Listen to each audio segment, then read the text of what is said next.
Hi guys, you are watching pharmacy Taiyab official YouTube channel I am pharmacy Taiyab. तो आज हम आपके लिए बायोकेमिस्ट्री के लिए एक नया लेक्चर, एक नए जोश और जज्बे के साथ लेके आए हैं जी। लेक्चर नंबर 6, चैप्टर नंबर आपका 4 है। सब हेडिंग आपके सामने, छोटा सा क्लिप चला दिया, पूरा सिलेबस आपके सामने जो है वो उसको 11 लेक्चर के अंदर मैंने डिवाइड कर दिया है। लेक्चर 6 हम देख रहे हैं और यूट्यूब ने इसको एज ए कोर्स रिकमेंड कर दिया है। पूरा कोर्स सीरीज आपके सामने है, सारे लेक्चर अपलोड हो चुके हैं। अगर आपने कुछ लेक्चर्स नहीं देखे तो शुरू से जो है वो शुरू करें। अगर आपको यही टॉपिक चाहिए तो आप इसी को देख सकते हैं, नहीं तो मैं रिकमेंड ये करूंगा कि आप पूरी सीरीज को देखें ताकि आपको ओवरऑल पूरी बुक के अंदर जो है वो कॉन्सेप्ट क्लियर हो सके। हम आज बायोकेमिस्ट्री ऑफ लिपिड के बारे में पढ़ने जा रहे हैं। हम इंट्रोडक्शन तक रहेंगे, फिर नेक्स्ट लेक्चर में डाइजेशन और फिर ऐसा ऐसा बायोसिंथेसिस की तरफ हम जाएंगे। तो छोटी सी रिक्वेस्ट, चैनल को सब्सक्राइब करें, वीडियो को लाइक करें और अपने क्लास फेलो के साथ शेयर करें। बुक अवेलेबल है मेरी वेबसाइट पे, व्हाट्सएप जो है वो नंबर पे आप रब्ता करके या वेबसाइट पे ऑर्डर करके बुक आप परचेज कर सकते हैं ताकि आपके कॉन्सेप्ट्स ज़्यादा इन्हांस हो सकें। तो हम बगैर देरी के साथ किसी गपशप लगाए बगैर हम जो है वो उम्मीद है आप खैरियत से होंगे और मैं भी ठीक हूँ, इसलिए वीडियो आपके सामने हाजिर खिदमत है। तो हम लेक्चर को स्टार्ट करते हैं। बायोकेमिस्ट्री ऑफ लिपिड के अंदर हमें जो टॉप ब्रेन ने सिलेबस दिया, उन्होंने कहा जी define the lipid classified on the base of reactivity based on complexity, फिर essential fatty acid, omega 3 fatty acid, eicosanoid reaction of fatty acid, lipid, pharmaceutical importance, इन चीज़ों को बताएं। तो लेक्चर 6 आप देख रहे हैं जी। आज का हमारा ऑब्जेक्टिव जो है लेक्चर, इंशाल्लाह इस लेक्चर को पढ़ने के बाद आप लिपिड को डिफाइन करने के काबिल हो जाएंगे, उनके कैरेक्टरिस्टिक्स को समझने और समझाने के काबिल हो जाएंगे और क्लासीफाई करेंगे दोनों बुनियाद पे, रिएक्टिविटी की बुनियाद पे, स्ट्रक्चरल कम्प्लेक्सिटी की बुनियाद पे। एसेंशियल फैटी एसिड के बारे में पढ़ेंगे, मेगा फैटी एसिड के बारे में पढ़ेंगे, इकोसाइनाइड को देखेंगे, बायोलॉजिकल रोल्स उनके देखेंगे, डिफरेंट केमिकल रिएक्शन को डिस्कस करेंगे फैटी एसिड के, और एंड पे जो है मैं अपना तड़का लगाऊंगा फार्मास्यूटिक्स और मेडिसिनल इंपॉर्टेंस के हिसाब से इस चैप्टर को, ताकि आपके लिए आने वाले पूरी बुक्स जो है ये डॉक्टर फार्मेसी आपके लिए आसान हो सके। सबसे पहले देखते हैं what is the lipid. Lipid क्या है? Lipid is a heterogeneous group, यानी बहुत सारे मुख्तलिफ ग्रुप लगे हुए हैं of organic compound. Organic compound के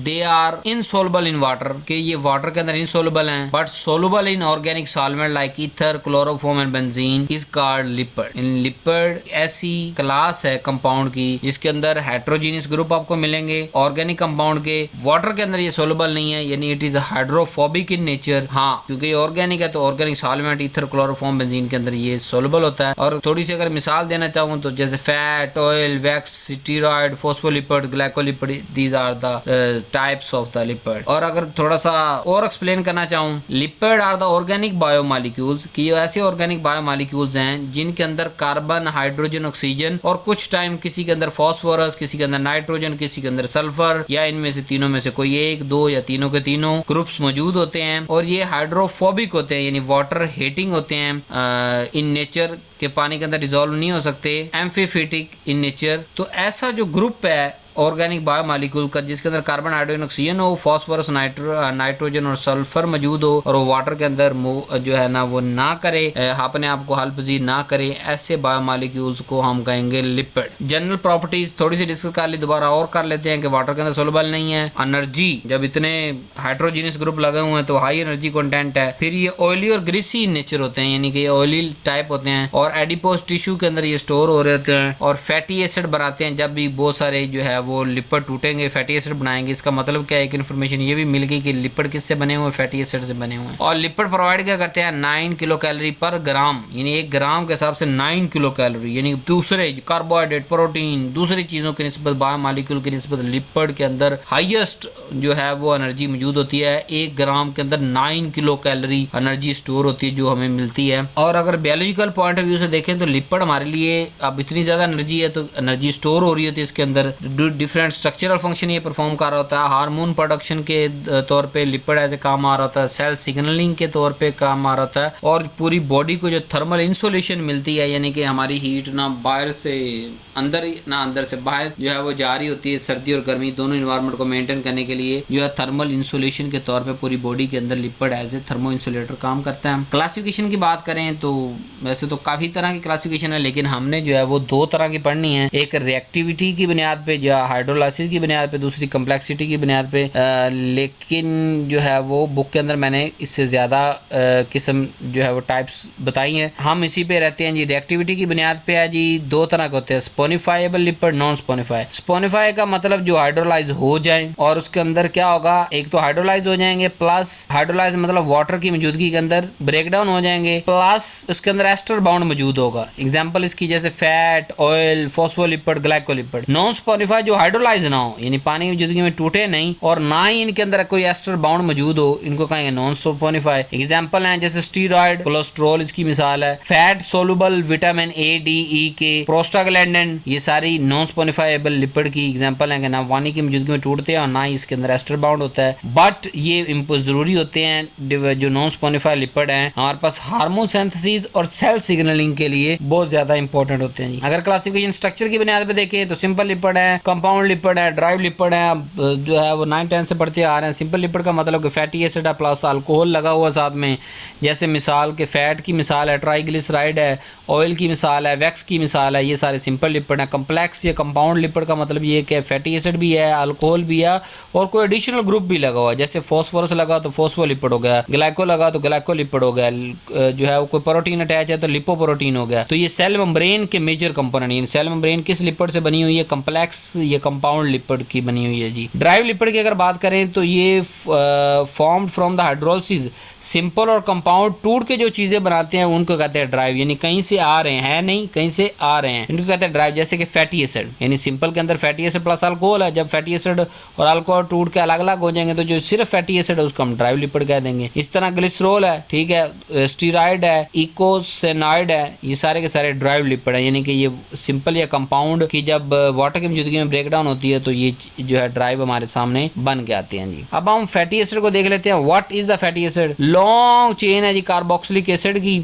जो कि लिपिड के अंदर मौजूद होती है, इसको कहते हैं फैटी एसिड। जनरल फार्मूला है RCOOH के कार्बोक्सिलिक एसिड है, यानी कार्बोक्सिलिक ग्रुप लगा हुआ है, प्लस R, यानी एक लंबी चेन है कार्बन की, पता नहीं 10, 15, 20, 25, 30 और डिपेंड ऑन देयर नेम के कौन सा हम डिस्कस कर रहे हैं। उसके अंदर 15 कार्बन है, किसी के अंदर 17, किसी के अंदर 10, किसी के अंदर 5, और जो है वो इसी तरह हमारे पास फैटी एसिड की बुनियाद पे दो तरह के होते हैं, एक सैचुरेटेड, एक होते हैं अनसैचुरेटेड। अगर अनसैचुरेटेड की बात करें तो ये हमारे हेल्थ के लिए ज़्यादा ज़रूरी है, सैचुरेटेड हमारी हेल्थ को डैमेज कर। और सैचुरेटेड अनसैचुरेटेड फैटी एसिड तो दोनों सेम ही है, यानी कि मतलब कार्बोक्सिलिक एसिड होगा, एक लंबी चेन लगी होगी कार्बन की, इनको फैटी एसिड कहेंगे। सैचुरेटेड और अनसैचुरेटेड की अगर बात करें तो सैचुरेटेड के अंदर डबल बाउंड नहीं होता, अनसैचुरेटेड के अंदर डबल बाउंड मौजूद होता है। सैचुरेटेड सॉलिड फॉर्म में होता है और अनसैचुरेटेड लिक्विड फॉर्म में होता है, इसीलिए ये लिक्विड फॉर्म में होने की वजह से हमारी हेल्थ के लिए हेल्थ प्रोटेक्टिव है और अनसैचुरेटेड हमारी बॉडी के लिए गुड है। सैचुरेटेड सॉलिड फॉर्म में होने की वजह से बहुत सारे प्रॉब्लम क्रिएट करता है, जो कि हमारी बॉडी के अंदर बाद में डिफरेंट डिजीज की तरफ हमें ले जाता है। एग्जाम्पल की अगर बात करें, पाल्मिटिक एसिड और ऑयलिक एसिड, एक छोटी छोटी एग्जाम्पल दी है आपको ताकि आपको जो है वो आपके ज़हन के अंदर रह सके और आप उसको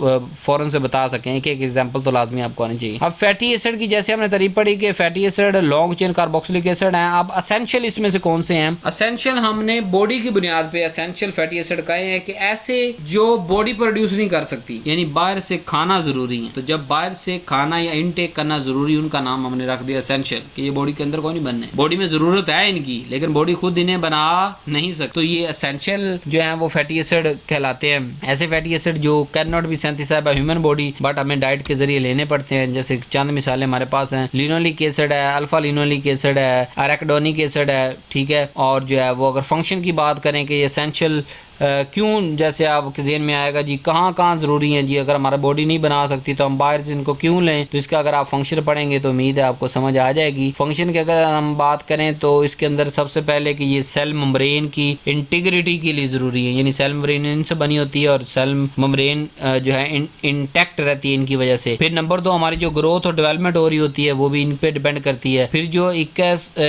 इकोसोनाइड हैं उनके परिकास्टर के तौर पर काम करते हैं और हमारी बॉडी में फिर फिर वो बनाते हैं। और स्किन और कार्डियोवास्कुलर बहुत सारी डिजीज के लिए ये जरूरी होते हैं कि हमें डिफरेंट डिजीज से बचाएं। कार्डियोवास्कुलर यानी कि दिल और रगों की बीमारी से बचाते हैं, प्लस स्किन यानी कि स्किन की बीमारी से। अगर इनकी डेफिशिएंसी हो जाए तो क्या होता है कि हमारे ओवरऑल पूरी ग्रोथ पुअर हो जाती है और समटाइम डर्माटाइटिस यानी कि इन्फ्लेमेशन ऑफ स्किन या डर्मस लेयर की इन्फ्लेमेशन हो सकती है। ये बिल्कुल एक सादी सी मिसाल आपको दी, डिटेल के अंदर फिर हम डिस्कस करेंगे। असेंशियल के बाद एक नॉन असेंशियल भी होंगे। नॉन असेंशियल जो है ना हमारे असेंशियल के अंदर सादा आपने बात याद रखनी है कि जो हमारी बॉडी बना नहीं सकती लेकिन हमें बाहर से लेने जरूरी है। बाकी सारे नॉन असेंशियल जो बॉडी खुद भी बना सकती है अगर हम उनके परिकसर खा रहे हैं तो। फिर नेक्स्ट क्लास आ गई फैटी एसिड, हमने पढ़ लिया, एसेंशियल पढ़ लिया। अगली हमारे पास आ गई omega 3 fatty acid. Omega 3 fatty acid का ये मतलब है कि इनके अंदर फर्स्ट डबल बॉन्ड तीसरे कार्बन पे मौजूद होता है और एक साइड पे मिथाइल लगा होता है। दो शर्त लगा दी। फैटी एसिड तो आपको समझ आ गया ना कि long chain of carbon plus carboxylic acid यानी RCOOH के R एक लंबी चेन है कार्बन की जिसको डिस्कस कर रहे हैं। उतने कार्बन लगेंगे 15 वाले के 15 कार्बन, 17 वाले के 17, 21 वाले के 21, 25 वाले और साथ में एक जो है वो COOH फंक्शन ग्रुप। लेकिन जब हम स्पेसिफाई कर दें कि तीसरे कार्बन पे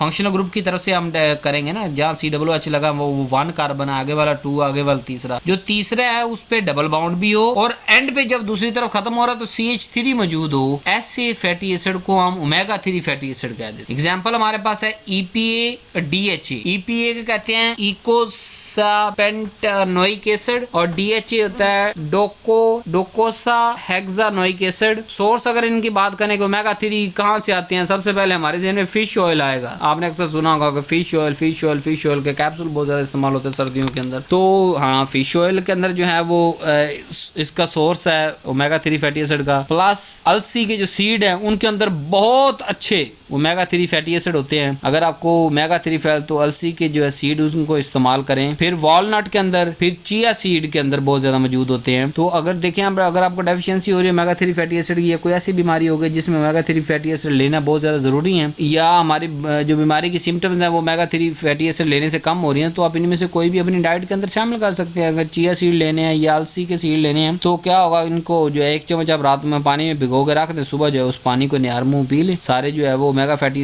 एसिड आपके अंदर चले जाएंगे। और भी डिफरेंट तरीके हैं इनको इस्तेमाल करने के। अगर फार्मास्यूटिकल इंपॉर्टेंस की बात करें तो किस किस जगह हमारे पास ये एज ए मेडिसिन के तौर पे काम आते हैं बनाने के या इस्तेमाल करने के। नंबर 1 कार्डियो प्रोटेक्टिव के दिल की बीमारियों से बचा के रखता है। नंबर 2 एंटी इन्फ्लेमेटरी, हमारी बॉडी में इन्फ्लेमेशन नहीं आने देता। नंबर 3 न्यूरो प्रोटेक्टिव के हमारे नर्व्स को बचा के रखता है। और ट्राइग्लिसराइड की मिकदार ओवरऑल कम रखता है। और न्यूट्रास्यूटिकल और एज ए सप्लीमेंट के तौर पर ये इस्तेमाल होता है। नेक्स्ट हमारे पास आ गया इकोसनाइड। इकोसनाइड क्या होता है, ये बायोलॉजिकल एक्टिव लिपिड मीडिएटर होते हैं जो कि एराकिडोनिक एसिड से हम ड्राइव करते हैं। इनकी काफी सारी मिसालें जैसे प्रोस्टाग्लैंडिन है, थ्रोम्बोक्सिन है, ल्यूकोट्राइन है। तो ये सारे के सारे लोकली एक्ट करते हैं और इनकी शॉर्ट हाफ लाइफ होती है। अब इनका फंक्शन क्या होता है, ये एंटी इन्फ्लेमेटरी हैं कि ये पेन को कम करते हैं। पेन एंटी इन्फ्लेमेटरी यानी इन्फ्लेमेशन को कम करते हैं, पेन और फीवर को कम करते हैं, ब्लड को क्लॉट नहीं होने देते, स्मूथ मसल की कॉन्ट्रैक्शन इन्हीं की बुनियाद पे हो रही होती है। और जो एड हम दे रहे होते हैं aspirin, Brufen, non steroidal anti inflammatory drug की पूरी क्लास हम दे रहे होते हैं। एस्पिरिन, आइबोब्रूफन, ये सारे के सारे इन्हीं जो है वो इकोसैनॉइड के ऊपर आके एक्ट करते हैं और जो है वो पेन किलर या जो इनकी प्रॉपर्टी जैसे पेन किलर, फीवर रिड्यूसिंग वो करवाते हैं और दूसरे जो एंटी इन्फ्लेमेटरी वगैरह भी जो है फंक्शन परफॉर्म करते हैं। तो ये बड़े इंपॉर्टेंट है, बायोलॉजिकल एक्टिव हैं, लिपिड मीडिएटर हैं और एराकिडोनिक एसिड से ड्राइव किए हुए हैं। अब रिएक्शन की बात कर लें तो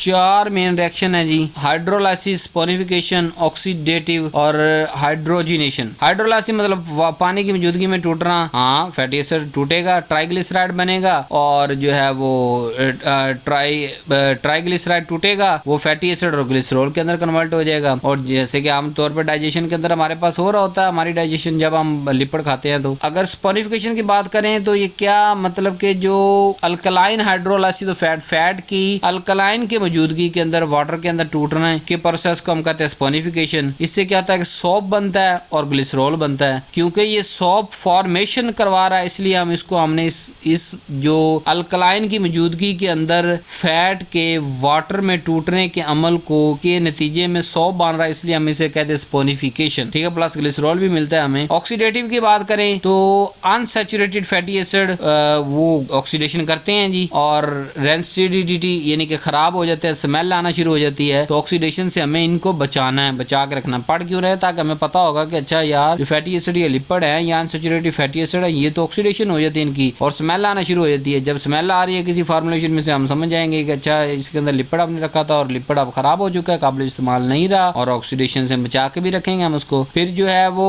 prevented by antioxidant, vitamin E वगैरह हम इस्तेमाल करते हैं और एंटीऑक्सीडेंट की मौजूदगी के अंदर इनकी ऑक्सीडेशन नहीं हो सकती। हाइड्रोजनेशन यानी कि conversion of unsaturated fatty acid, यानी जो अनसैचुरेटेड फैटी एसिड है उनको सैचुरेटेड में कन्वर्ट कर देना, यानी हाइड्रोजन की एडिशन हो जाना और बना देते हैं ये ट्रांस फैट, यानी अनसैचुरेटेड से सैचुरेटेड बन जाते हैं। और मैं आपको पीछे क्या पढ़ा के आ चुका हूँ, हमारे लिए कौन से प्रोटेक्टिव हैं, अनसैचुरेटेड हमारे काम के, यानी जिनके अंदर डबल बॉन्ड मौजूद है, जो लिक्विड फॉर्म में है, जिनकी मिसाल ऑयलिक एसिड है, अनसैचुरेटेड हमारे काम के हैं। और आफ्टर जो है वो हाइड्रोजनेशन अनसैचुरेटेड सैचुरेटेड में बदल जाते हैं, जो कि खतरनाक है हमारे पास, स्पेशल कार्डियोवास्कुलर रिस्क के अंदर आ जाते हैं और ट्रांस फैट बनते हैं। सिस हमारे जो है वो बॉडी के लिए हेल्दी होते हैं। जो ट्रांस होते हैं ना, सिस ट्रांस हम ऑर्गेनिक के अंदर आप पढ़ के आ चुके हैं, इन मिरर इमेज आप कह सकते हैं, या डिटेल के अंदर जो है वहाँ पे हमने डिस्कस किया ऑर्गेनिक के अंदर। यहाँ पे समझने की बात ये है कि जब इनको जैसे हम समोसा पकौड़ा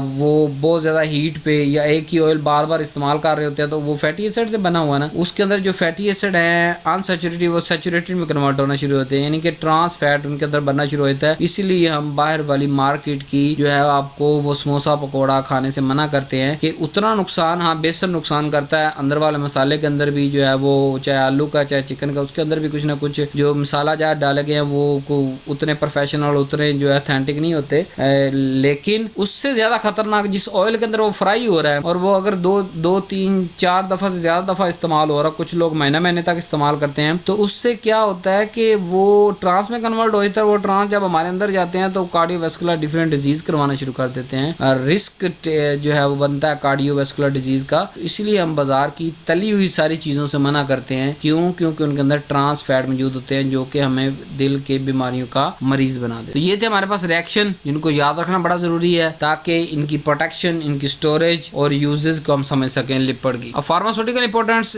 क्यों ज़रूरी है जी हमारे पास? नंबर एक, एनर्जी स्टोरेज। मैंने आपको बताया कि मेजर एनर्जी इनकी शक्ल के अंदर स्टोर होती है। जब टूटेंगे तो क्या करेंगे, हमें एनर्जी का बंडल देंगे बहुत बड़ा। फास्टिंग के अंदर या स्ट्रेस के अंदर ये टूटते हैं और वहाँ पे हमें एनर्जी देते हैं। रोल इन ड्रग डिलीवरी के अंदर अगर बात करें तो लिपिड यूज़ हो रहे होते हैं। लिपोसोम यानी एक ड्रग डिलीवरी, अगर हम यानी कि एक ड्रग डिलीवरी मतलब किसी डिलीवरी को, ड्रग को हमने डिलीवर करना है किस शक्ल के अंदर, जैसे लिपोसोम बना लेते हैं, लिपिड नैनो पार्टिकल्स बना लेते हैं, इमल्शन बनाते हैं, तो उनके अंदर ये लिपिड एज ए जो है वो प्रिकॉसर के तौर पे इस्तेमाल होते हैं। और इससे क्या होता है, क्योंकि आप बाहर लिपिड आ गया, मेडिसिन अंदर चलेगी। ओवरऑल इन तीनों की बात कर रहा हूँ, तो लिपिड और गुड्स जो है वो क्रॉस स्मॉल इंटेस्टाइन को, स्मॉल इंटेस्टाइन तो बड़े अच्छे से क्रॉस कर देंगे। लिपिड ने लिपिड ही क्रॉस करना है तो वो तो भाग के जो करेगा। ओवरऑल क्या होगा कि हमारी जो ड्रग जो है वो जो इसके अंदर इंट्रैप्ड थी वो भी क्रॉस करे। तो हमारी ड्रग की एब्जॉर्प्शन को इम्प्रूव करने के लिए सम टाइम टारगेटिंग का मैकेनिज्म हम आगे जाके पढ़ेंगे। फार्मास्यूटिकल टेक्नोलॉजी के अंदर डिफरेंट टेक्निक्स पढ़ाऊंगा कि किस तरह हम कौन से वाला जो है फार्मुलेशन बनाते हैं और स्पेसिफिक टारगेटिंग देते हैं। यहाँ पे आप ये सिंपल समझ लें कि उन्हीं लिपिड्स को हम इस्तेमाल करके लिपोसोम, लिपिड नैनो पार्टिकल्स, ये इमल्शन बना के ना सिर्फ उस पार्टिकुलर ड्रग की एब्जॉर्प्शन को इम्प्रूव कर देते हैं, चारों तरफ लिपिड अंदर ड्रग है, लिपिड क्रॉस करेगा, साथ में ड्रग भी क्रॉस कर जाएगी और अंदर जाके जो है वो लिपिड का मेटाबॉलिज्म हो जाएगा, ड्रग रिलीज हो जाएगी। या ड्रग अगर वो मैट्रिक्स वगैरह उससे आहिस्ता आहिस्ता रिलीज होती रह जाएगी और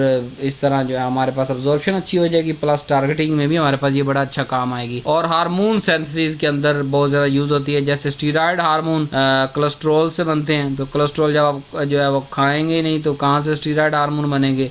फिर जो है वो बहुत सारे इंपॉर्टेंट हार्मोन स्टीरॉयड से बनते हैं, तो इसलिए इनकी जो है वो ज़रूरी है। और एंडोक्राइन थेरेपी, जो भी हम हार्मोन का डिसबैलेंस, इम्बैलेंस, डिसफंक्शन या कुछ ऐसी डिजीज़ जो इनकी वजह से यानी कि कम या ज़्यादा या इम्बैलेंस हार्मोन होने की वजह से उसके दौरान ट्रीटमेंट कर रहे होते हैं, तो हम यानी एंडोक्राइन मतलब हार्मोनल थेरेपी के अंदर जो है वो हम इनको इस्तेमाल करते हैं और उनकी अंडरस्टैंडिंग को वहाँ पे अप्लाई करते हैं। अगर डिजीज़ मैनेजमेंट की बात करें तो लिपिड डिसऑर्डर, जैसे हमारे पास ओबेसिटी यानी मोटापा, रिथोसेक्लरोसिस, हाइपरलिपिडीमिया यानी कि रगों के अंदर जो है वो लिपिड का डिपॉजिट हो जाना, पूरी बॉडी के अंदर जो है वो लिपिड का डिपॉजिट हो जाना। तो हम क्या करते हैं, हम बॉडी के अंदर लिपिड लोअरिंग जैसे अटोरवास्टैटिन, रोवास्टैटिन वो आन देते हैं। वो क्या करते हैं कि हमारी बॉडी में से लिपिड को एक्सक्रीट कराते हैं। बॉडी में से पहले ब्लड वॉश करते हैं। जब ब्लड में से जो है वो ओवरऑल कोलेस्ट्रॉल या जो है वो लिपिड कम हो जाता है, फिर आहिस्ता आहिस्ता बॉडी में से टूटना शुरू हो जाता है, वहाँ से एक्सक्रीट होना शुरू हो जाता है और आहिस्ता आहिस्ता जो है मोटापा भी कम हो जाता है और जो दूसरी बीमारियों की जो सिम्टम्स आ रही होती हैं वो भी कम होते होते 0% पे आ जाती हैं। तो अगर हम डिजीज मैनेजमेंट की तरफ जाएं तो वहाँ भी लिपिड को समझना, अगर हमें ओरिजिनल बायोकेमिस्ट्री लिपिड की पता होगी तो फिर ही उसके डिसऑर्डर या एबनॉर्मलिटी को हम समझ सकेंगे और जब उसकी एबनॉर्मलिटी को समझ सकेंगे तो उसके मुताबिक हम ड्रग दे सकेंगे। लेबोरेटरी की डायग्नोसिस की बात करें तो सीरम के अंदर कोलेस्ट्रॉल का हम जो है वो मेजर करके हम जो है मोटापा या ना मोटापे की जो है वो डेफिनेशन करते हैं कि आपके अंदर जो है नॉर्मल रेंज में है कोलेस्ट्रॉल या ज्यादा मिकदार में है। ट्राइग्लिसराइड की एस्टिमेशन करते हैं, लिपोप्रोटीन की प्रोफाइलिंग करते हैं। ये सारे के सारे हम मेजरली कार्डियोवैस्कुलर रिस्क असेसमेंट करने के लिए करते हैं कि जब किसी एक जो मरीज है वो हार्ट या कार्डियोवैस्कुलर डिजीज के हमारे पास आया था, हम उसकी ये सारी लिपिड प्रोफाइल करवाते हैं ताकि हम उसको बता सके कि भाई तेरे अंदर जो है वो मेजर काज जैसे दूसरी काजों के साथ साथ एक लिपिड भी काज है। अगर वो मोटा मरीज है यानी कि हेल्दी मरीज है तो हम उसको इस तरह भी रिकमेंड करते हैं, उसका ज़हन इस तरह भी बनाते हैं कि अपने जो है वेट को रिड्यूस करो ओवरऑल ताकि आपके पहले ब्लड में से सारा लिपिड एक्सक्रीट हो जाए, फिर आहिस्ता आहिस्ता बॉडी में से कम होना शुरू हो जाए और जो है वो आपके बॉडी जो है ब्लड लिपिड से पाक हो जाए और बॉडी के अंदर से भी एक्स्ट्रा फैट या लिपिड रिमूव हो जाए और डिजीज जो कार्डियोवैस्कुलर इवेंट बार बार आ रहे होते हैं, यानी बार बार जो है 24 घंटे के बाद ब्लड बढ़ जाता है, कम हो जाता है या 15 दिन के बाद ज्यादा बड़ा झटका लगता है, तो उसको यानी डिजीज मैनेजमेंट के अंदर और लैब डायग्नोसिस दोनों के अंदर ये बहुत ज्यादा काम आता है हमारे पास असेसमेंट करने के लिए कि ये बीमारी किस हद तक जाएगी, इसको हार्ट अटैक होगा, दोबारा नहीं होगा, किस हद तक होगा। तो उम्मीद है ये हमारा इंट्रोडक्टरी लेक्चर था, इसलिए इसको मैंने थोड़ा शॉर्ट रखा है और पहले पढ़ा हुआ था इसलिए भी इसको मैंने शॉर्ट रखा है। उम्मीद है आपको लेक्चर पसंद आया होगा। बुक चाहिए तो नीचे वेबसाइट है, नंबर है, क्या करना है, चैनल सब्सक्राइब लाजमी करना है क्योंकि आप में से 96% अनसब्सक्राइब मेरे पास डाटा आ रहा होता है, इसका जो यूट्यूब शो कर रही होती है कि अनसब्सक्राइबर ज़्यादा हैं वॉच, तो खुदारा वॉच कर रहे हैं, वीडियो को लाइक कर रहे हैं, शेयर कर रहे हैं, सब्सक्राइब भी कर लें ताकि नेक्स्ट आने वाली वीडियोस को जो है वो आपको उसकी इन्फॉर्मेशन आपको मिलती रहे और जो है ओवरऑल हमारी जो है ये फैमिली कंप्लीट हो सके फार्मासिस्ट की और इस नेटवर्क को हम स्ट्रॉन्ग कर सकें और ज़्यादा से ज़्यादा इस कंटेंट पे वर्क कर सकें। So thank you very much. Lecture सारे के सारे अपलोडेड हैं, अगर ये लेक्चर समझ आया तो उसको लाइक कर लें। इससे ऊपर वाले अगर लेक्चर रहते हैं तो वो भी आप पूरा देख सकते हैं, नीचे वाले लेक्चर रहते हैं तो वो भी देख सकते हैं। Best wishes for your exam. अल्लाह हाफिज़।